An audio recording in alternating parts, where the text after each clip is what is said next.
guys, I'm having a little bit of an issue with my the facade build, so I'm gonna take a little bit of break from that and take the time to do some needed brake upgrades on my Tacoma. My front brakes are pretty worn out, so I'm going to do a 13 WL upgrade. These are off of a V8 Toyota Tundra 2002.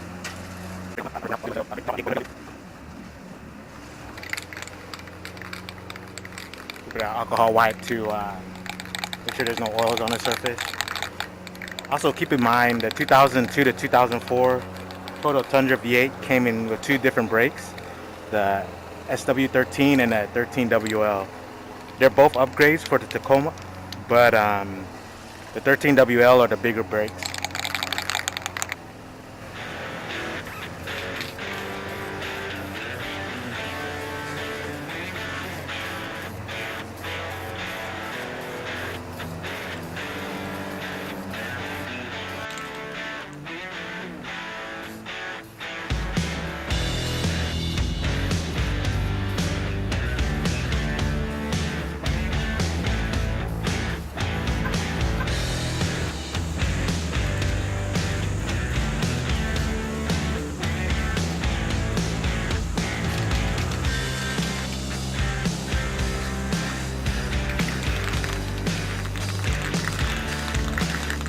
I'm actually mainly doing this more as a rust preventative.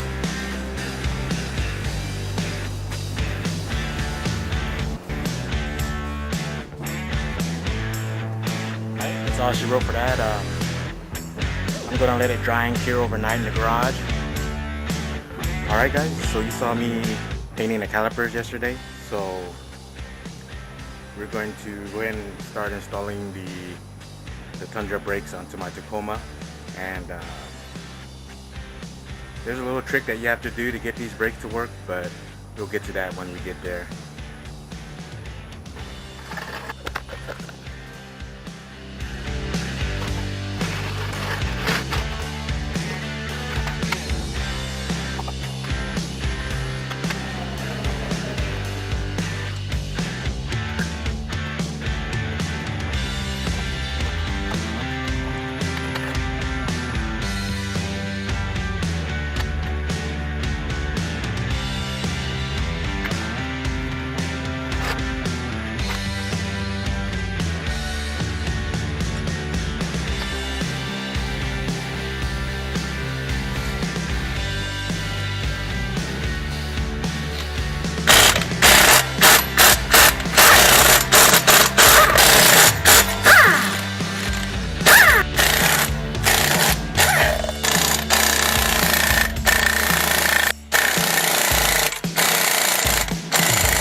Couple thousand miles left before they would have started spewing.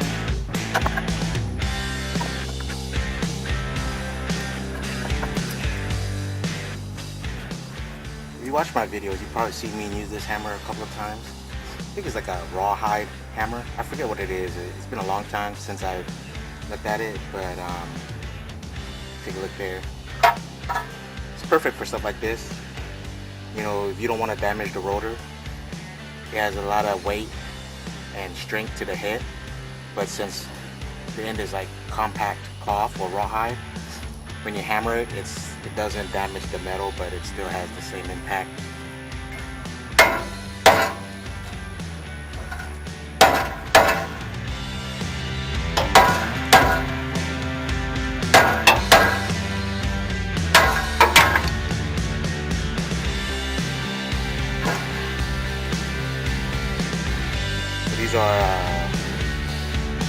Brembo rotor for 13WL.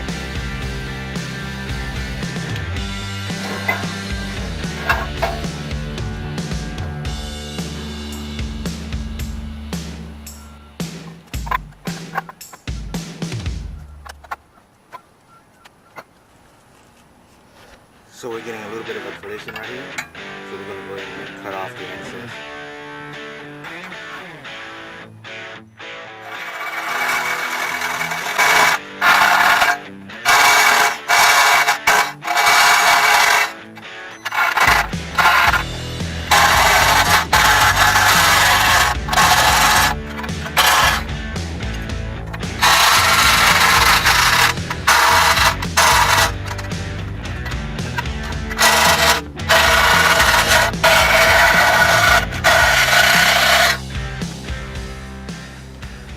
Always remember, if the rotor isn't marked right or left, the easiest way to tell which one goes on the driver's side or the passenger side is to look where the bleeder valve is. The bleeder valve always has to be on top, because if you think about it, when air bubbles travel out of the brake line, the bubbles will travel up. So having the bleeder valve on top is the correct orientation.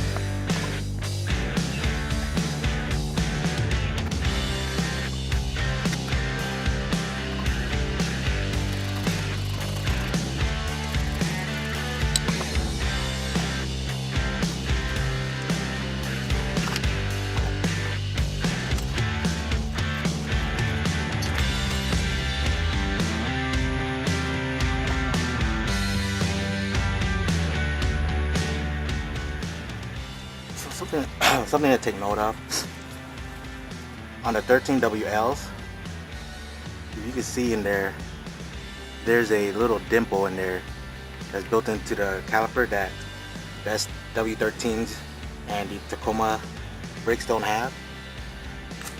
So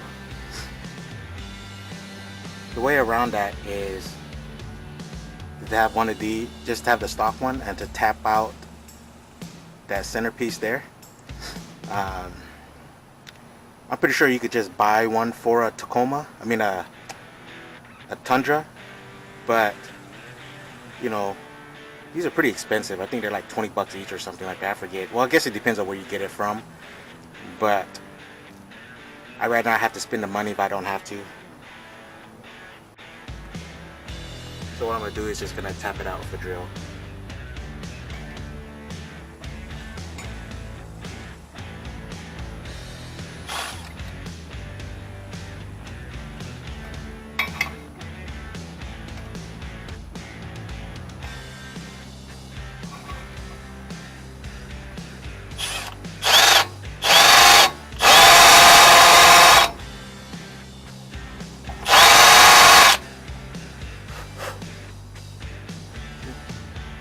Makes that little dimple that you need.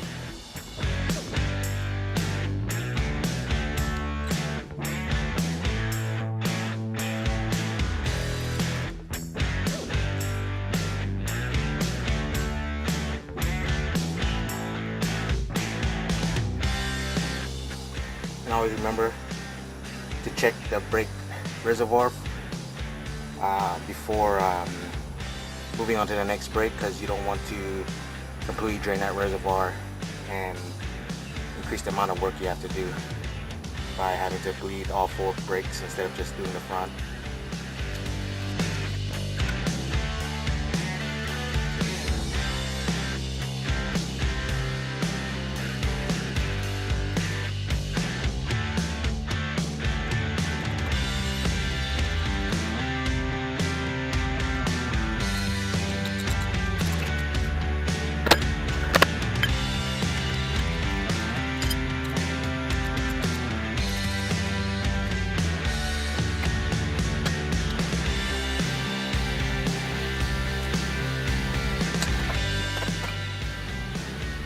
Since I have spacers on here, I use Loctite or thread lock for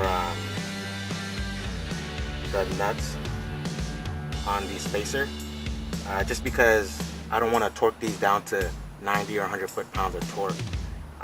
A lot of times when studs snap is because of over torquing, and I believe 90 plus pounds of torque is really pushing these studs to the limit of what they should be torqued down to. So what I do is, I know my impact will torque them down to roughly 75 foot-pounds of torque on full impact. So 75 plus Loctite will be plenty of strength to keep these on, and this is how I've been doing it. You know, I've driven at least 20,000 miles, hard miles, off-roading, fishing, salt, sand, bumps, pulling trucks, pulling cars with this exact method, and I've never had a stud snap on me. And odds are, or what I believe causes most studs to snap, is just trying to torque it down to the recommended 90 foot-pounds of torque, which is, you know, which is pushing the limit for any stud. So my recommendation: some Loctite and 75 foot-pounds to 80 foot-pounds of torque on each nut.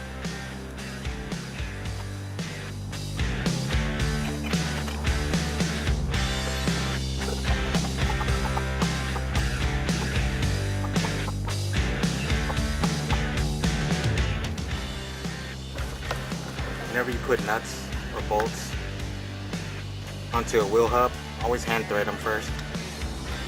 Then I switch to the lowest setting first.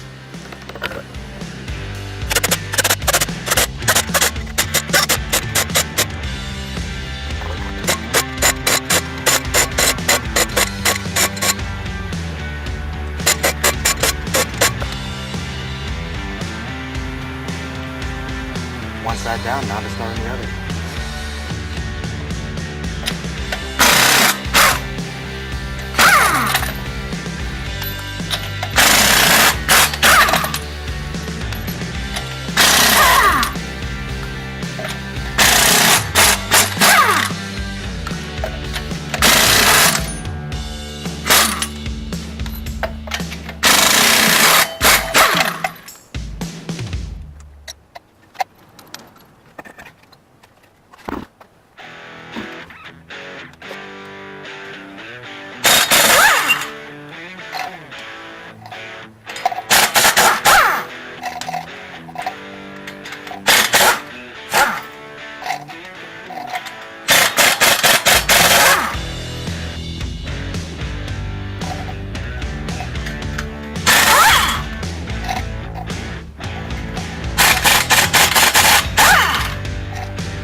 the bit I'm using is about the same diameter as this.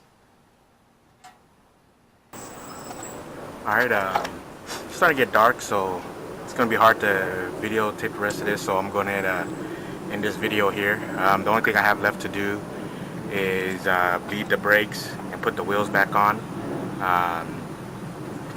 You know, you can either use a speed bleeder or have someone pump the brake.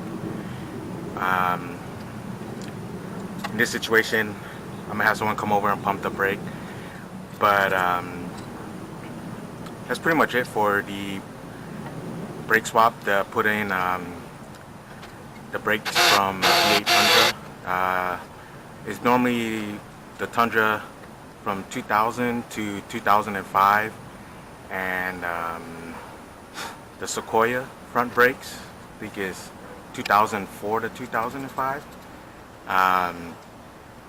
Either way, the brakes that you're looking for are the 13WL, which are the upgraded brakes for the Tundra, and also the brakes that I'm putting onto this Tacoma, which requires some modification to the bolt on the brake hose. If you put S13s or SW13s for the 2000 Tundra front brakes, they're just direct bolt-on. There's no modification needed. All you need to do is just flex the little dust plate to make room for the rotor, but you just get the SW13 rotors and the brakes, and those will go right on, and that's what was on there before. And then what I'm installing now are 13WL brakes, rotors, and pads, and these are a little bit bigger than the SW13s, and a little bit better. But since I do towing, I wanted to go ahead and upgrade it to the easiest and the cheapest brake swap I can do. That will give me the most bang for my buck. And in total for this whole upgrade, I spent about a little bit under $300 for the rotors, pads, and the calipers off of eBay. And overall, pretty good deal for a brake upgrade, and a lot more stopping power. And I guess I'm gonna cut this video out here and finish up this swap off camera, since it's kind of getting dark. Alright, I guess I'll see you guys next time.